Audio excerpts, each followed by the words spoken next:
प्रयागराज के जवाहर बाल भवन में बच्चों ने एक अनोखा और रचनात्मक मिनी म्यूजियम तैयार किया है, जिसमें बेकार कागज यानी पुरानी रद्दी कागज का उपयोग करके ऐतिहासिक और आध्यात्मिक मूर्तियां बनाई गई है। बच्चों ने अजंता एलोरा गुफाओं की मूर्तियों, एलिफेंटा गुफाओं की प्रसिद्ध उमा महेश्वर और अंबिका देवी जैसी आध्यात्मिक कृतियों, साथ ही सिंधु घाटी सभ्यता से जुड़े अवशेषों को इन कागजी मूर्तियों के माध्यम से जीवंत रूप दिया है।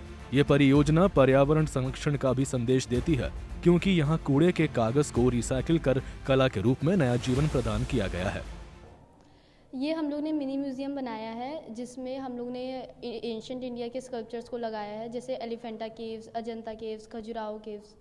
तो और इसकी स्पेशल बात ये है कि जो अजंता में पेंटिंग्स मिली थी उसको हम लोग ने रिलीफ में शो किया है, और जैसे त्रिमूर्ति एलिफेंटा केव्स में मिली थी वो हम लोग ने बनाया है, और उमा महेश्वर की, शिव जी की जो स्टैचूज़ मिली हैं एलिफेंटा केव्स में, और अर्धनारीश्वर के।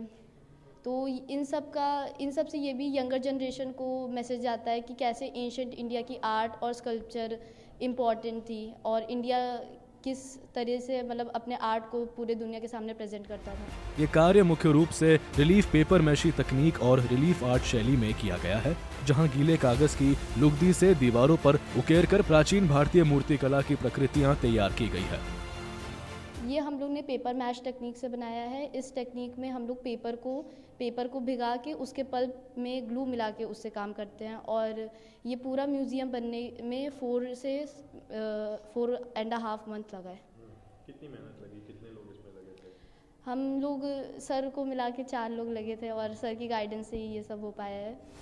ये मिनी म्यूजियम बच्चों की रचनात्मक भारतीय विरासत के प्रति सम्मान और सैंड आर्टिस्ट अजय जैसे मार्गदर्शकों के निर्देशन में तैयार हुआ है। कार्यशाला के दौरान प्राचीन मूर्ति कला पर आधारित ये कृतियां इतनी शानदार बनी कि विशेषज्ञों और दर्शकों को गहराई से प्रभावित किया। इसमें ये दिखाया गया कि कैसे साधारण सामग्री से भी अंतर्राष्ट्रीय स्तर की कला सृजित की जा सकती है।